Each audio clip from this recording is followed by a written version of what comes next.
Hi అండి, welcome back to my channel.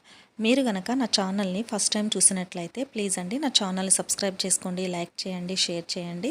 పక్కనున్న గంట సింబల్ని క్లిక్ చేయండి. నేను పెట్టిన ప్రతి వీడియో మీకు నోటిఫికేషన్ ద్వారా వస్తుంది. ఈరోజు మామిడికాయ తురుముతోని పచ్చడి ఎలా చేయాలో చూద్దాం రండి. ముందు ఒక పెద్ద మామిడికాయని తీసుకొని పైన చెక్కు తీసేసి తురుముకోవాలండి. నాకు ఈ కప్పుతోని 2 కప్పుల మామిడికాయ తురుము వచ్చింది. అదొక మిక్సింగ్ బౌల్లోకి తీసుకోవాలి. తర్వాత అదే కప్పుతోని 1/2 కప్పు కారంని వేసుకోవాలి. అదే కప్పుతోని 1/4 కప్పు సాల్ట్ను వేసుకోవాలి. తర్వాత 1/2 టేబుల్ స్పూను పసుపును కూడా వేసుకొని మామిడికాయ తురుముకు కారము, ఉప్పు, పసుపు మంచిగా కలిసేలాగా కలుపుకొని పక్కన పెట్టుకోవాలి.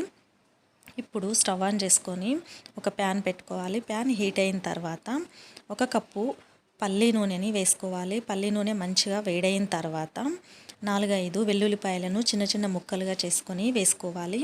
తర్వాత 1 టేబుల్ స్పూన్ జీలకర్రని వేసుకోవాలి. 1 టేబుల్ స్పూన్ ఆవాలు వేసుకోవాలి.